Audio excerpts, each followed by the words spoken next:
Now, Donald Trump has undertaken a victory tour of some of the states which voted for him in the presidential election. It's the first time the US president-elect has left his penthouse in Manhattan since winning 3 weeks ago.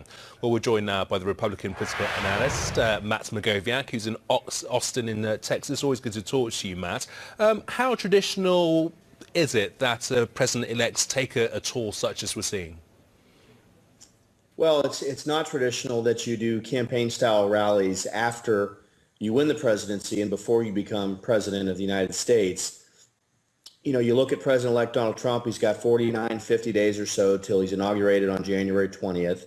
He has a lot that he has to decide, and he already has announced 6 or 7 of his top cabinet officials, but he's got a number of other big decisions ahead: Secretary of State, Homeland Security Secretary, some other positions as well: Veterans Affairs, Energy, Interior. These are big, important jobs. But it's not unusual that president-elects stay private for a period of time. There's a lot they have to do. They get intelligence briefings. They have to meet with a lot of people. There's a lot to consider when you get elected president of the United States. Again, what's unusual here is doing a campaign-style rally when there's no campaign. But look, Donald Trump is someone that believes in these rallies, the power of them, the power of delivering a message, of firing up a crowd, and of having that picture tell a story across the country. It's not an event that occurs in one city like Indianapolis or Cincinnati tonight. It's an event that becomes national because the cable news networks in the United States carry it live, and so it becomes a national event, and that's why he thinks it has such power. Matt, there's been a lot of talk about jobs, bringing jobs back to the United States throughout President-elect Trump's campaign. He's taking credit for keeping an Indiana factory from moving jobs to Mexico. Will President-elect Trump, his daughter Ivanka, be moving their overseas operations back to the US? There'll be a lot of people who'll be keen to know what they're planning to do.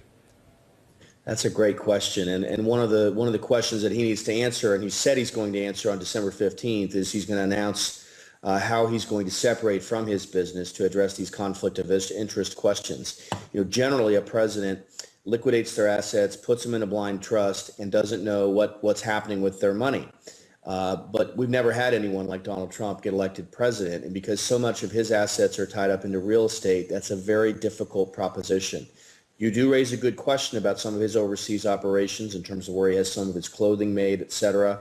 Those were questions he was asked when he was a candidate. He would generally say, look, we have a stupid trade policy. We let China manipulate its currency. Because of that, I have to, from a business perspective, do business overseas. So that's a great question. And I think if he can reduce regulations, reduce taxes, make us more competitive, improve our trade policies, if he can do those things, it'll be in his business interests or his kids' business interests to move those operations onto U.S. shores. I hope he does that. I hope others do that. We need to get this economy growing at 4 or 5% nationally. The anemic 1.5 or 2% growth we've had over the 8 years of the Obama presidency has been a real disaster. Matt, I just want to move on to foreign policy and defence. A lot of talk about Marine Corps General James Mattis as the Defence Secretary. I mean, what do we know about him? He's got the nickname Mad Dog. How will this appointment shape President-elect Trump's presidency? Yeah, what's funny about General Mattis is people that don't know him call him Mad Dog. People that know him call him Monk. And the reason for that is that he doesn't watch television. He's read something like 5,000 books. All he does is study military strategy. He's not married. He has no children. He's a lifer. And so what is interesting about this is an instantly credible Secretary of Defense, a very high-level person, very well respected in the military community.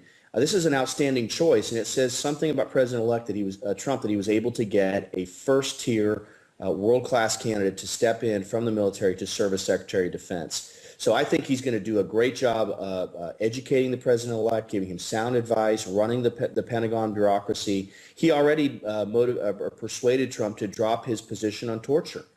He did that personally from his own experience. And so that shows right there that he's helping educate the president-elect, who's never served in government, never served in military. We've never had a president that's never done either one.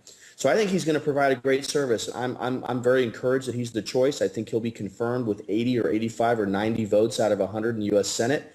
And I think he's a great choice for the future of the country. So I'm very excited about it. Matt Mackowiak, a Republican political analyst. Always good to talk to you. Thanks for joining us on World News.